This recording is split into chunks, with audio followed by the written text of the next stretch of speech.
What have been the biggest changes at JSW Paints or in building materials industry? Now the consumers use inspiration sitting at home and they need somebody to execute their inspiration into reality. What does this do to the role of a traditional influencer like the painter?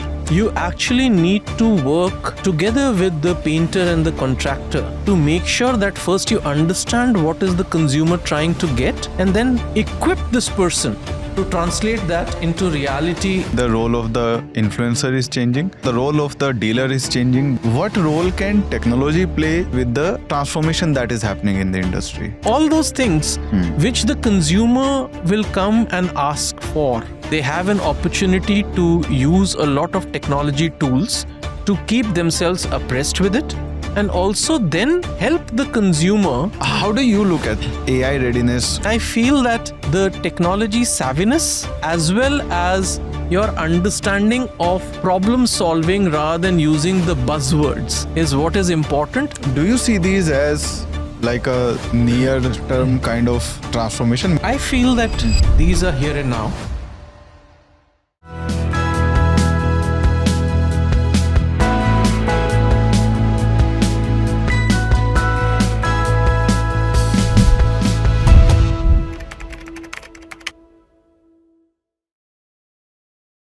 Ashish, 2 years at JSW Paints, 1 year as CEO of Decorative Paints business, and pretty busy 2 years, right? How has it been for you? So thanks, Nikhil, first for giving me time. I think it's been 2 exciting years because I think it was quite a bit of a change. Yeah. After spending almost 2 decades in FMCG, I moved to paints. It was a new category. So understanding the entire ecosystem, learning about it, using my past experience, and more importantly, I feel unlearning some of it which I had learnt in my previous experiences has been the highlight. We have tried a lot of things. I will not say that everything is succeeded, but I think we have learnt a lot, and at least now we have got into a good rhythm of what I think we would want to do. So I am quite happy, and I must say that it's because of the great team at JSW Paints that I've had a great journey of the last 2 years. What have been the biggest changes at JSW Paints or in building materials industry that you have seen and you have had to deal with coming from that FMCG background? So I think, Nikhil, the first thing was I feel that if you look at paints, paints is not just a product. It's actually an experience, right? Because somebody puts it onto the wall. And when somebody puts it on the wall or a surface, you don't know which brand is being used. So I think it's very important for us to understand what is the motivation of the consumer to take your product. And I feel that because paint is such a category, that the role of the influencers like interior designers or architects or contractors or the retailers is very important, which I think was something which was very unique because in FMCG, you have a certain product which you put it on a shelf and people take it. Yeah. Here, you take that paint can, but then you will need to mix it with water, apply it on the wall. So there's a lot of things which need to be done before you use the product. So I think that was unique. And the third thing was that I think in the last few years, paint has been hyper competitive because I think with the entry of JSW Paints and also Birla Opus, I feel there's a lot of activity which the industry is seeing, which I think has been quite interesting and exciting. You spoke about having to unlearn something. So what are some things that you had to unlearn? I think one of the things which we needed to unlearn was, I think, Nikhil, that in a FMCG category, the consumers have a direct connection with the brand.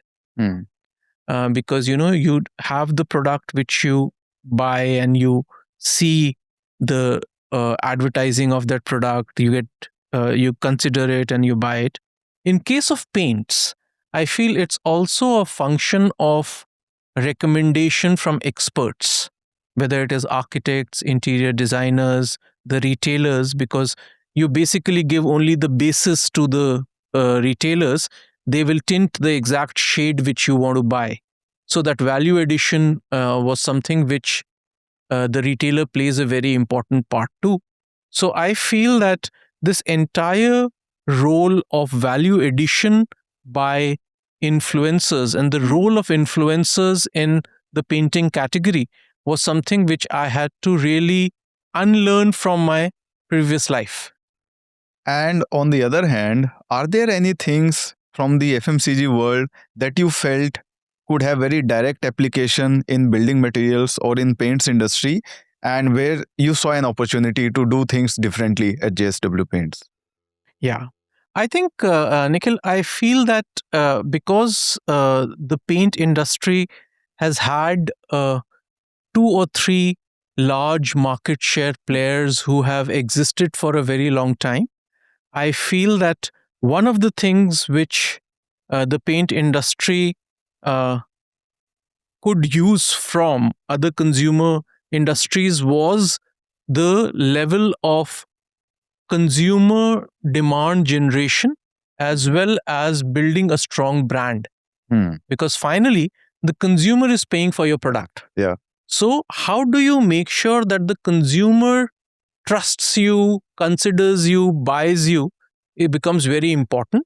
And the other thing I feel was that the level of interconnectedness between the consumer, the contractor, the retailer, and how the entire flow of materials, decision making happens could be far more granularly studied in the paint industry. And these were some of the areas which I feel had a direct application from my previous experience. That makes sense. Earlier, you spoke about this industry going through changes with your entry and Opus. So, is there any specific about this timing, like why these kind of changes or are happening in the industry? I feel that, Nikhil, there are a couple of macroeconomic factors, if you ask me, because I feel that one, with around 2,500 USD per capita income in India, which is moving to say 4,000, 5,000 in the next few years. Yeah. Some of the categories which really take off are categories like building materials, homes, because these are the categories where people spend their money on. Also, I feel that post the COVID pandemic, people really realize the value of homes, because I think they spent a lot of time in homes. So, how to keep it more beautiful, and you will see a lot of trends of people buying bigger homes and spending more time there, etc. That I think is the second reason. The third thing also is that with the growth of digital media as well as social media, I feel that the inspirations of people, once they have more disposable income, of how their houses could look like, has really gone up. And now you're seeing that, earlier the painting or the repainting cycle would be, say, 5 years, or when there was an occasion like a wedding in the family or some festival or big thing. Now people also want their homes to reflect their personality. And hence, they want to upgrade their homes to more often and more sophisticatedly than what used to happen a few years back. And all these trends, I think, coming in, interested a lot of players like us, because we feel this is an exciting space which we wanted to be a part of. Does JSW's strength in this particular macro environment, does JSW's strength come from understanding the consumer or serving them better, or does it come from the way you execute your route to market? we feel that there's a lot of consumer preference and consumer traction which needs to be built, which we have done in the last few years, but we need to do a lot more of. And at the same time, you need to execute very efficiently and effectively. And I think that's what we feel, that it is a combination of both, where you will need to do a very relentless execution. However, you also need to get a very high consumer traction if you need to build your business in this category. You have spoken about the path to purchase changing in the paints industry, right? How exactly is that path changing, and where is the biggest change happening in the buyer's journey? So I think it's a very interesting time, Nikhil, because path to purchase in paints is changing because the inspiration for what a consumer wants is available now on her digital devices through maybe, say, an Instagram, a YouTube, or a Pinterest. They know exactly what they want, and they then go and either search on the web, or they go to a nearby paint outlet where they say, I want to do this in my house. Can you help me do this? So rather than the retailing point being the first place where they would get the options, where they'll do decision making, now the consumers use inspiration sitting at home, and they need somebody to execute their inspiration into reality. And also, there are more sophisticated influencers like architects and interior designers who are helping people understand what are the trends and how should they make it more in line with what they want to portray in their homes. These, I feel, are path to purchase changes, which I think any paint brand needs to first understand and then adapt to. What are some ways that a brand needs to adapt to this? So I think there are multiple ways in which you will need to adapt to this changing path to purchase. The first one in my mind is, how do you make sure that you provide the consumer the right choice of the look and feel of how the space, suppose you're painting your house, right? You need to help Nikhil visualize how this room will look like after the paint is applied. And Nikhil should be able to do that without spending a single rupee. And now there are AI visualization tools which can help you do that. And they can also tell you, okay, this is how this will look, this color will look in the morning. This is how it will look under the tube light in the evening, or how will it look during the dark in the night. Because I think consumers need to understand what they are buying in, because generally we have realized a big dissonance in the category is, this looks so beautiful on my Instagram page, but after I've applied it in my home, it doesn't look so good. So she spent her money, she's not got the outcome which she wants, and this leads to sadness. So how do you make sure that you remove this by giving her as close to reality information of how it will look like, so that she can make an informed decision? Most of the paint companies, for example, they talk of 2,500 shades, 5,000 shades. She doesn't have so much time. In the limited time she has, she wants to actually narrow down her choices. That, okay, these are the shades. Can you help me narrow down to which is the perfect shade which is suitable for me? So how do you have the right prompts which can tell her what is she looking at and help her narrow the choice, because actually more number of colors is more confusion. Yeah. She just needs that specific color, and how can you help her choose that better? So these come as some of the examples to my mind of how brands can adapt to make this change. So it's not just about capturing this customer's attention at an early stage, but also about improving the quality and substance of your engagement with them. That's right. Makes sense. So from this point, as well as what you said earlier about the nature of influencers that a customer is engaging with changing, what does this do to the role of a traditional influencer like the painter? Very good question. And I feel that, Nikhil, if you ask me, almost 40% of the cost of painting is the material in the cities, and 60% would be the labor or the cost of the contractor or the painters who paint it. So I feel that the role of the contractor or the painter has become far more intense, because they need to translate the consumer's vision into reality after we have shown them on the initial visualizer.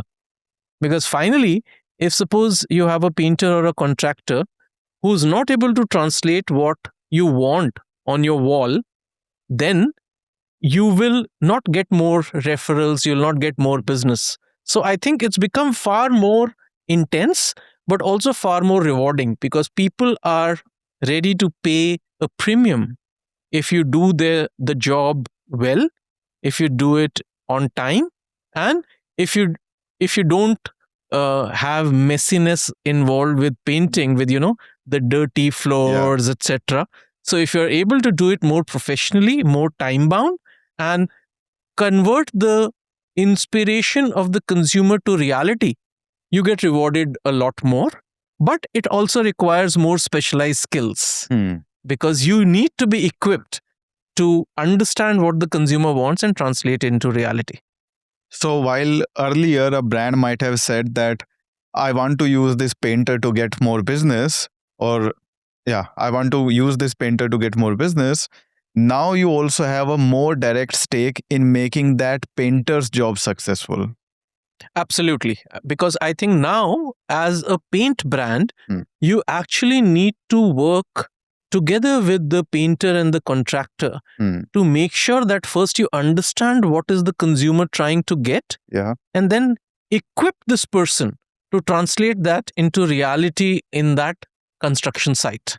So I completely agree with you. It is a far closer and far more engaged relationship which you need to have. So in this scenario where brand is engaged with the consumer and painter and contractor and everything is happening, so you have a new kind of engagement and new kind of path to purchase. A dealer might ask that earlier I controlled what got sold, or I influenced what got sold. If consumer is walking to my store after having already decided what they are going to buy, what job remains there for me in serving a brand? So I think, Nikhil, again, just like the contractor or the painter, I feel the job of the retailer is very important, because I think, like I mentioned, the final shade of the paint is tinted or provided by the retailer by mixing in the store. So understanding what inspiration you've come with, making sure that you provide the right brand, the right product, the right color, and also, as an expert, provide some of the experiences and some of the tacit knowledge which you have. For example, what are some of the watch outs for this particular product? How do you make sure that it lasts longer? Those type of expertise resides with the retailer. And again, I feel that the skill levels will become higher, and you can't decide what the consumer will buy, but you can definitely influence her decision. And you also need to adapt yourself, because I think when she is coming with a certain preconceived notion or a decision, which you feel can be improved upon, you will need to have strong persuasion skills to help influence that decision if you think that is important for her to make. So, from a dealer's perspective, just for my clarity, is it mostly about retaining the business of a consumer who was anyways walking in, or does the dealer also get an opportunity to upsell or make more revenue? So I think, Nikhil, typically what happens is when a consumer is coming, they will come up with some demand, or they will come with a certain decided plan that I want this color, I want this brand. But if you're painting a house, for example, or your flat, there are so many surfaces and there are so many emerging trends. For example, you have a statement wall, or there are so many wallpapers or textures which are coming in, where I think you have an opportunity to showcase it tastefully to the consumer, and there is a significant opportunity to upsell, but you can't hard sell, because consumer will then suddenly go into a shell if you try and hard sell. So I feel that a retailer has a very good opportunity to increase their revenues and their margins if they increase their skill level in engaging with the consumers and trying to understand what they are trying to do, and hence give them recommendations of upselling or some of the materials which are in line with their thinking. So the role of the dealer is changing, the role of the influencer is changing. What role can technology play in keeping these channel partners at pace with the transformation that is happening in the industry? So I think, Nikhil, I feel that technology has a very important role for the retailing partners in the paint industry, because I think what they need to understand is what are the trends which are coming up, what are some of the colors which are in vogue, what are some of the design sensibilities which they need to be aware of, and all these they can have direct connection with the companies they're dealing with. And for example, if you are a JSW Paints retailer, then if you need more inspiration on exterior paints, which are the colors which people are preferring in my town, in my locality, which are some of the problems which they face during the summer months, because now heat is increasing, the rains are for a fewer days but are far more intense. So what do I take care of? Waterproofing. So all those things which the consumer will come and ask for, they have an opportunity to use a lot of technology tools to keep themselves abreast with it, and also then help the consumer to by answering those questions before they're convinced to buy a product. So I feel that there's a lot which needs to be done, and at the same time, there are 1,000 plus SKUs which, for example, a JSW Paints would carry, because we are into multiple colors, multiple bases, multiple products. So what to keep, what to order, just in time inventory, because space is at premium, all those things I think technology can solve for you. And I feel that that is what will give a differentiation for the companies as well as the retailers to gain more consumers as they go forward. Now, talking about the influencers, in many companies where I've spoken to, they might have 2 lakh, 3 lakh influencers or 50,000 influencers, and only 20-30% of them might be giving them business. The brand might be aware of what is happening with a very small percentage of their overall influencer network, right? How does JSW Paint look at this problem of influencer engagement? How do you think about keeping them engaged? What's your philosophy like? So I think it's a very valid point, because I think what we have done is, like you said, it doesn't matter how many influencers deal with me in a year. What matters is how frequently do they use and deal with me and use my products. Yeah. So what we have done is we have looked at a segmentation of all the contractors and painters who work with us, and we are very clear in terms of the contractors where we need to increase the upselling or cross-selling opportunities. Where do you want them to purchase more often, and where do you want them to purchase more value?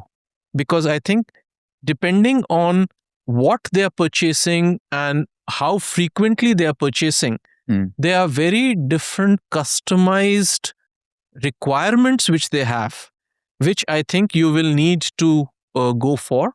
So segmenting them and having a one-on-one connect in the local language, making sure that whatever benefits they have on using your product in terms of, the discounts and loyalty points are instantly credited to their bank account, etc., are things which I think we are trying to do.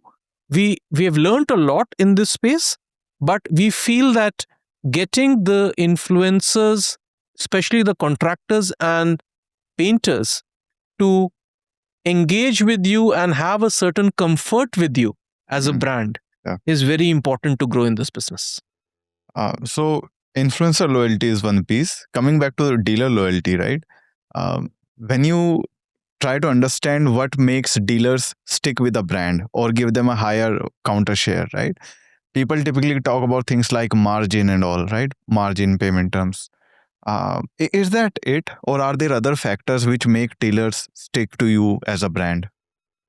So I think as a challenger brand, Nikhil, for us, we always, when we get into a store, we, in most cases actually, we are never the first brand.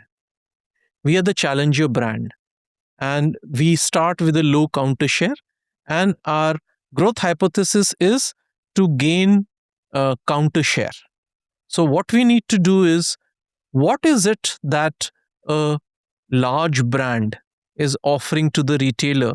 It is not just the margin. It is not just, it is not just the product availability, but I also feel it is educating them, understanding what their consumers are asking for, and most importantly, because you are applying a product which needs to stay on the wall for 2, 3, 4 years, how do you support the retailers to continue to give after sales service and help them keep the consumer satisfied, are things which are very important. And I feel that if you have great products, you have great service, and the retailer feels that you are standing with them when they need you the most, I feel they will give you more and more counter share. And that's what I think has been our growth trajectory. How much of this dealer engagement is addressable through the technology part, and how much is how the organization itself looks at dealer engagement as part of their road to market? So very good question. I think, Nikhil, what you will need in our understanding in a paint industry is definitely a certain relationship with the retailers, because this is a very, very intense, always on type of a business where in the big cities, the retailers order for our products 2, 3, 4 times in a day. And in that type of situation, I think how you're serving them needs to be prompt throughout, because you don't have so much space and real estate is at a premium. So you will depend on the companies to provide the stocks on time. And at the same time, I feel that there is a lot which the technology enablement can help. For example, which products you're likely to be asked from in the coming season, the month, what are the products which are uh, likely to have higher margins which you could buy, as well as your entire statement of accounts. What is the uh, margin which you have earned? When is the next upcoming billing uh, in the bank? When will the next check hit you? All those things are quite operational in nature. And I think technology through apps where the retailers, either through WhatsApp or through an app, are able to track those are very important, because I think you would want the retailers to focus on consumer engagement rather than managing their back end operations. So I think that is very important.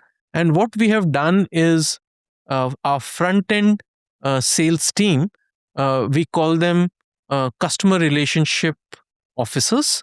Their job is to go with the retailers and the contractors and convert the consumers by giving them the visualization of their homes and help them uh, tell about JSW Paints products and the features which help them get more business.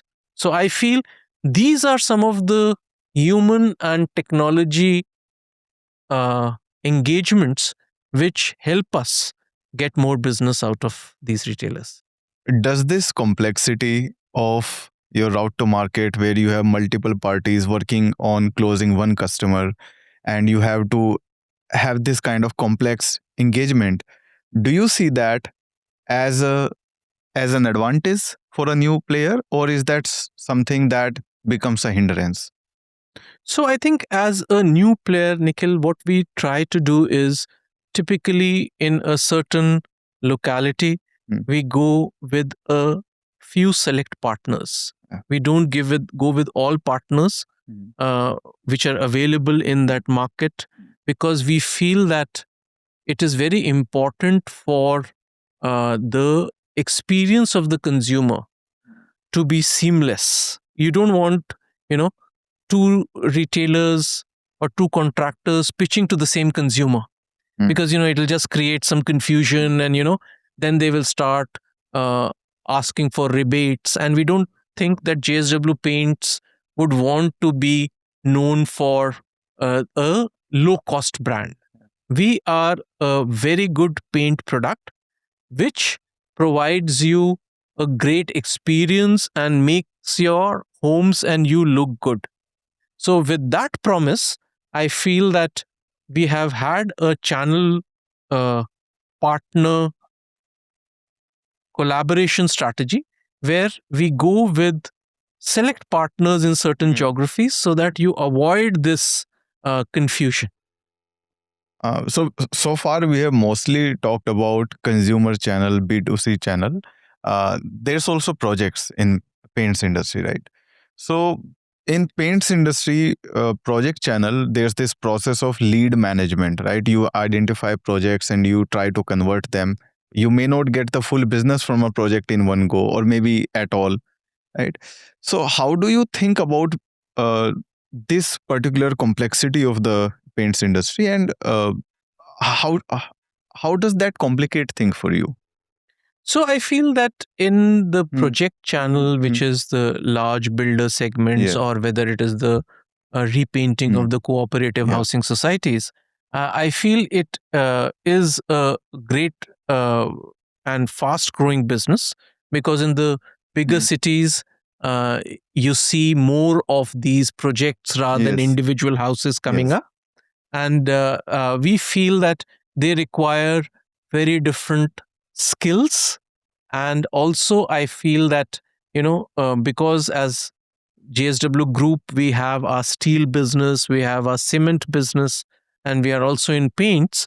It also helps us go on a strong footing, because they have experienced other products from the same uh, company or the conglomerate which they like and use, and we have used that as a bridge to gain entry into a lot of these project segments. But I feel that this has different skills and capabilities versus a retail or a consumer channel. And we have tried to develop that, and I think it's growing fast for us and is something which will definitely be a fast growing segment for us. Is project segment also going through some kind of transformation in the way the buyers behave? So I think in project segment, one of the things, Nikhil, which is happening is that there are a lot of large builders who have multiple projects happening in multiple cities and multiple localities simultaneously. So they are looking at almost a project management capability where, how do you provide them the right product, whether it is the undercoating or whether it is the waterproofing or the top coating at the right time of the construction journey, and how do you almost have a account management and a very strong CRM which works with the project owner, which is the builder, with the applicator, which is a large contractor, as well as the paint company. So I think all these three need to work together seamlessly, because I think in large scale projects, the project management and the seamless supply of products at the right time becomes very important, because otherwise it is a significant loss of time and money for the large project customers. Makes sense. One thing I wanted to ask you about was complaint management or support as a function. In most industries, customer service means or support means someone raises a complaint, you raise a ticket and you solve it. How does this work in paints industry? Because here the ticket size is much higher, and you're talking about relationship that last multiple projects and multiple years. So how does that piece become different in paints industry, and how do you look at that as a company?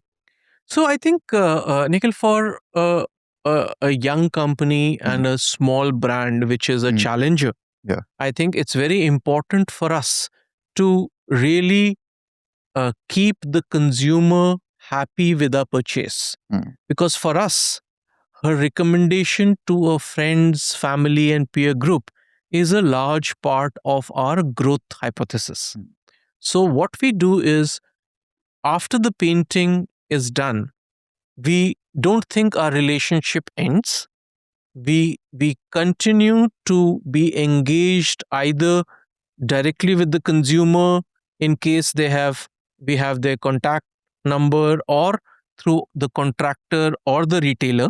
And if there is any problem which comes in, we do on-site inspection, identify what the problem is, try and rectify it, and in most cases, try to make sure that the consumer is satisfied and happy.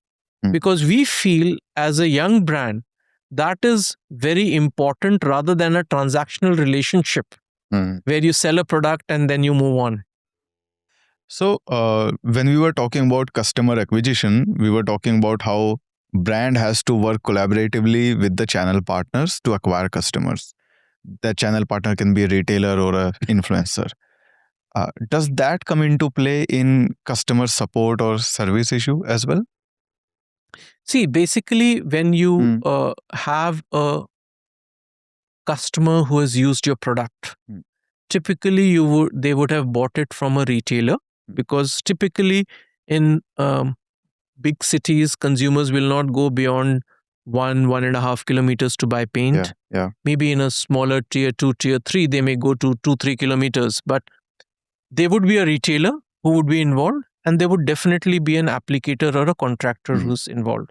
So I feel that this selective network which we work with in terms of retailers and this continuous engagement with the contractors or the applicators which we talked about, it helps us always triangulate between the consumer, the applicator, and the retailer, so that all the three are always part of the good part, which is if everything goes well, also if there's a complaint.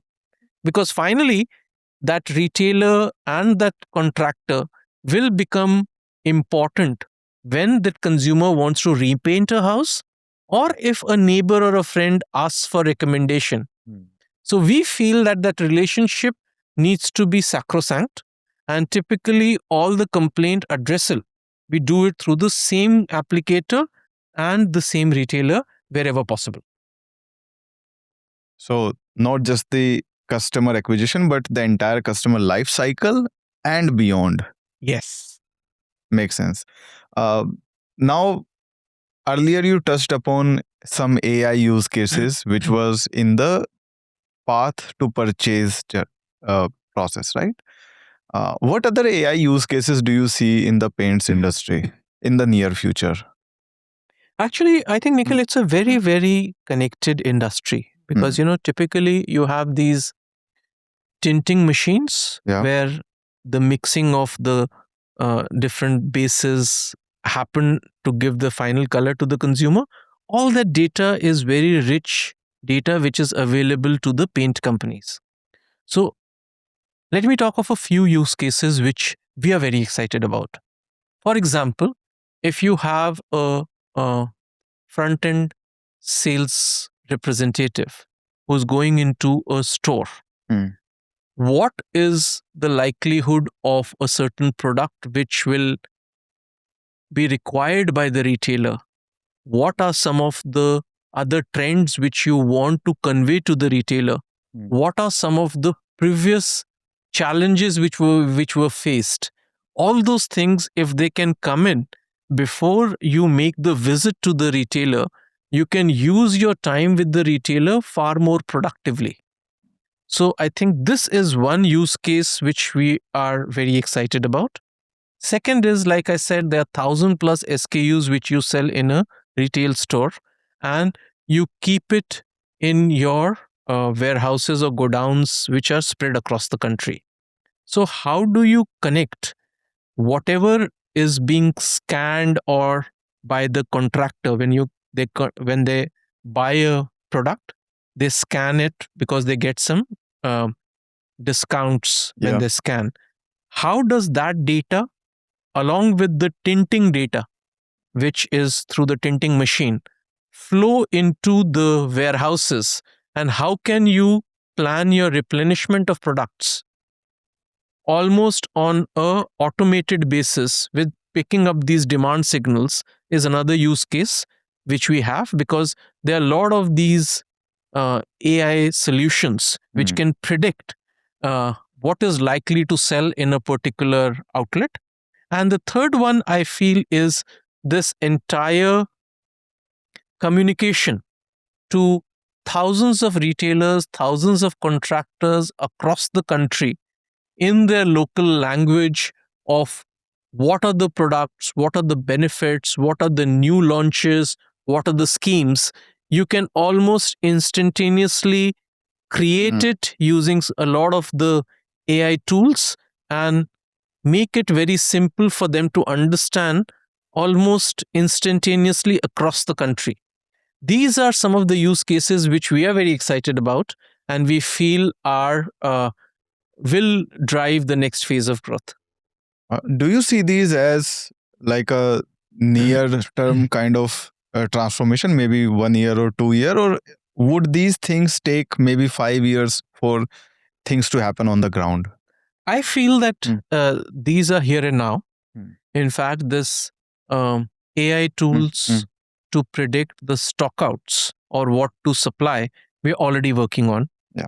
Similarly, I think this entire use case of what are the schemes, what are the products which the retailer will be interested in, we are already working on.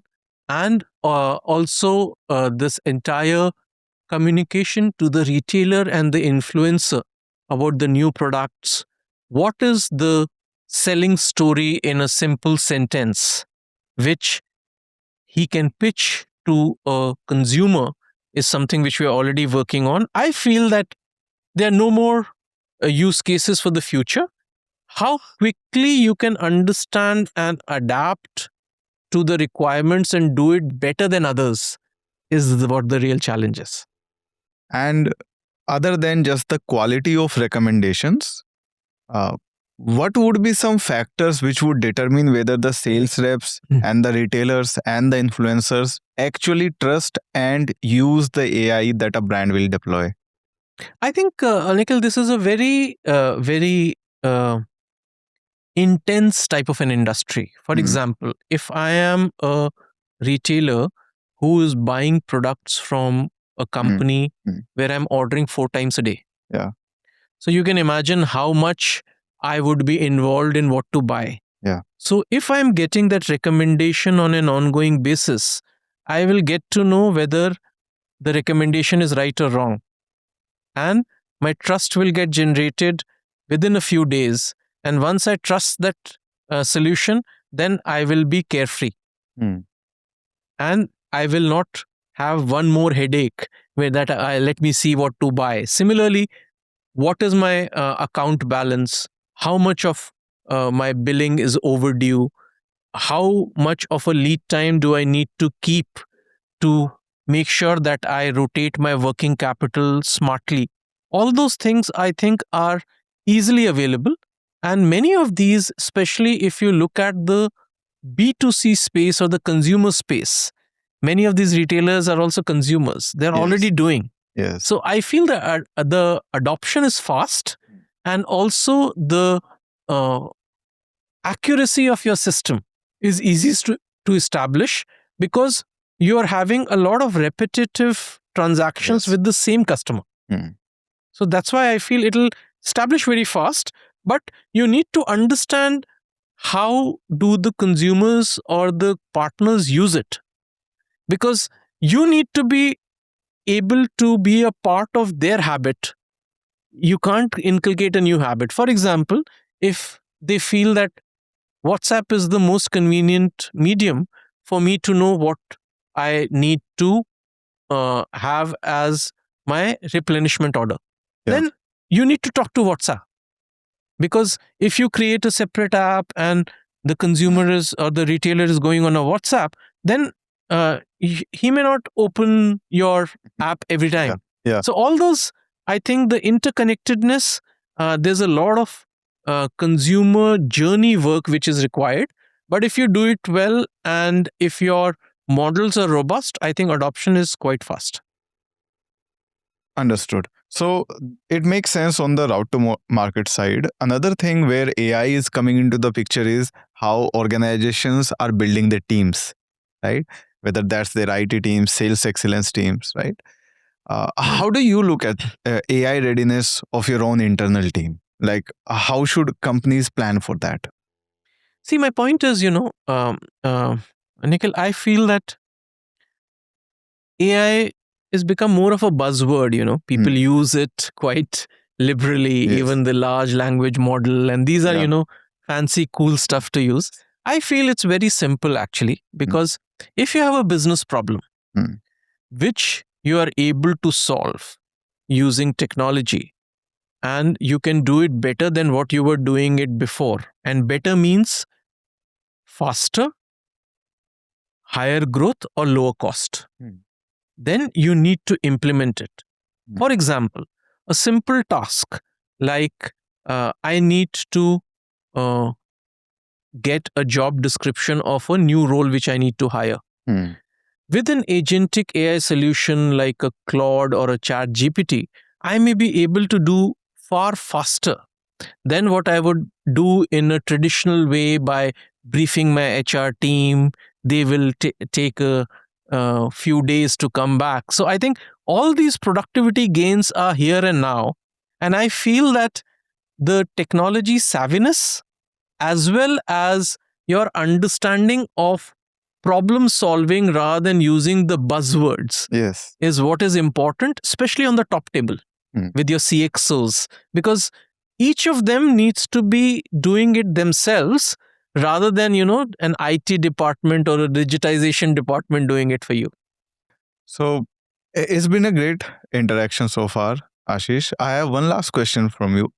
So for people who are watching this interview, whether they are your industry peers or whether they are vendors like us who are serious about working with your industry, what are the biggest changes to watch out for over the next 5 years? What are some things which are going to evolve in this industry?